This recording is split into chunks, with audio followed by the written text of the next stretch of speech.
ఎక్కడ సార్ ఇది ఎంఏ ఉంటుంది, ప్రీవియస్ ఉంటుంది, సెకండ్ ఇయర్ ఉంటుంది, పిహెచ్డి పిల్లలు ఉంటారు, వీళ్ళందరి కోసం పనిచేసే అవకాశం. మొత్తం 720 పైన ఉంటారు ఇక్కడ. ఓకే. సో ఇప్పుడు నా ప్రధానమైన క్రైటీరియా ఇక్కడ ఆర్ట్స్ కాలేజ్లో మా వైస్ ఛాన్సలర్ గారు కుమార్ గారు మొన్న మా ప్రిన్సిపాల్స్ మీటింగ్ పెట్టి మాట్లాడింది కూడా, మొట్టమొదలు మనం జీతం దేనికోసం తీసుకుంటున్నాం? మనం ఒక ప్రొఫెసర్ కనుక జీతం తీసుకుంటున్నాం. ప్రొఫెసర్ వృత్తి ఏమిటి? పాఠం చెప్పడం. పాఠం చెప్పినందుకు జీతం ఇస్తున్నారు. ఈ జీతం ప్రభుత్వం ఇస్తుంది. ప్రభుత్వం దగ్గర డబ్బు ఎక్కడి నుంచి వస్తుంది? ప్రజల దగ్గర నుంచే వస్తుంది. అంటే ఇక్కడ చదువుకునే పిల్లల తల్లిదండ్రులు పన్నుల రూపంలో ప్రభుత్వానికి డబ్బు చెల్లిస్తే ఆ డబ్బు ప్రభుత్వం దగ్గరికి వస్తే ప్రభుత్వం మాకు జీతాలు ఇస్తుంది. అంటే మేము ప్రజల డబ్బు తీసుకుంటున్నాం.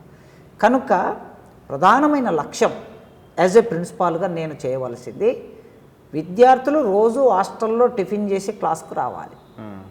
40 మంది విద్యార్థులు ఉంటే 40 మంది వచ్చి క్లాస్లో కూర్చోవాలి. మా దగ్గర ఉన్నటువంటి ప్రొఫెసర్లు ఖచ్చితంగా వాళ్ళు 9 గంటలకు వచ్చి మా పిల్లలకి పాఠం చెప్పాలి. ఇది నా మొదటి లక్ష్యం. మా వైస్ ఛాన్సలర్ గారు చెప్పినటువంటి లక్ష్యం కూడా ఇదే లక్ష్యం. అప్పుడే కాలేజీ బాగుపడుతుంది. ఓకే. అప్పుడే జ్ఞానం వికసిస్తుంది. తరగతి గది 4 గోడల మధ్య దేశ భవిష్యత్తు నిర్మాణం కావాలని ప్రొఫెసర్ రజనీ కొఠారి చెప్పిన మాట, ఆ తరగతి గది 4 గోడల మధ్య ఈ దేశం నిర్మాణం కావాలంటే నిర్మాణం చేయడానికి కావలసిన విద్యార్థులకి మనం సంపూర్ణ జ్ఞానాన్ని ఇవ్వాలి.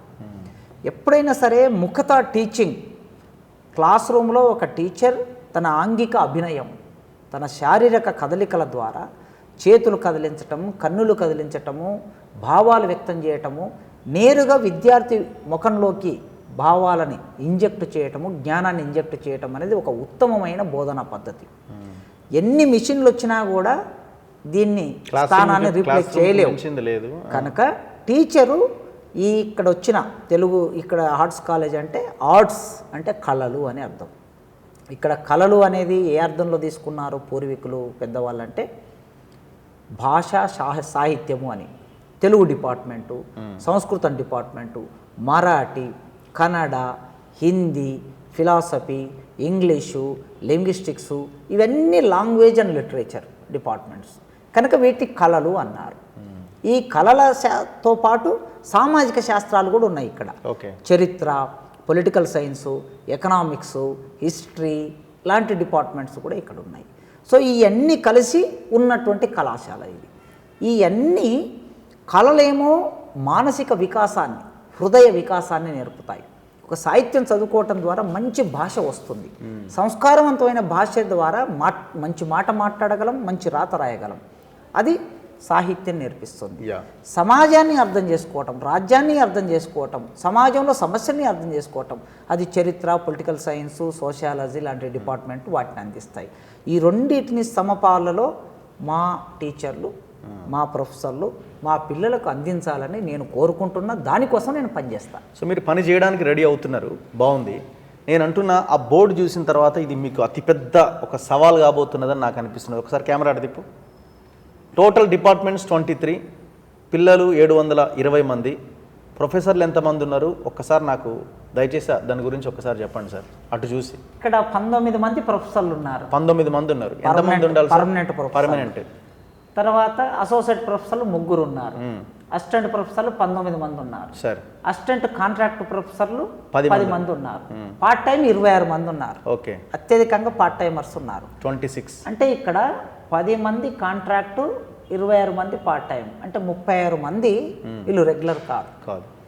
మిగిలినటువంటి ఒక 30-40 మంది వరకు మాత్రమే, 40-42 మాత్రమే పర్మనెంట్ టీచర్లు ఉన్నారు. కానీ ఈ కాలేజీలో ఎంతమంది ఉండాలి సార్? ఈ ఆర్ట్స్ కాలేజీలో ప్రతి డిపార్ట్మెంట్లో 5 మంది పర్మనెంట్ ఫ్యాకల్టీ ఉండాలి. తక్కువ 5 మంది, చాలా చిన్న సంఖ్య చెప్తున్నాను. ఒకప్పుడు మా తెలుగు డిపార్ట్మెంటే ఉంది. మా తెలుగు డిపార్ట్మెంట్లో 26 పోస్టులు, శాంక్షన్ పోస్టులు. ఇవాళ మేము 4 ఉన్నాం. 26 అంటే 22 ఖాళీ ఉన్నాయని అర్థం. మా ఒక మేడం ఇప్పుడు వీసీగా వెళ్ళారు కనుక 5 మంది ఉన్నాం అనుకోండి. 5 మందిలో 21 ఖాళీలు ఉన్నాయి. పొలిటికల్ సైన్స్ డిపార్ట్మెంట్ కూడా 30 పోస్టులకు పైగా ఉన్నాయి. అట్లా పెద్ద పెద్ద డిపార్ట్మెంట్లు, ఇంగ్లీష్ డిపార్ట్మెంట్ లాంటివి. ఇప్పుడు 5 మంది, 4, 3, 1 అసలు పర్మనెంట్ ఫ్యాకల్టీ లేని డిపార్ట్మెంట్లు ఉన్నాయి. ఉర్దూ ఉంది, అరబిక్ ఉంది, ఫ్రెంచ్ ఉంది, ఈ డిపార్ట్మెంట్లో పర్మనెంట్ ఫ్యాకల్టీ లేదు. దానికి హెడ్ ఎవరంటే యాజ్ ఏ ప్రిన్సిపాల్గా దానికి నేనే హెడ్. ఎందుకంటే పర్మనెంట్ ఫ్యాకల్టీ లేదు, పార్ట్ టైం వాళ్ళు మాత్రమే పనిచేస్తున్నారు.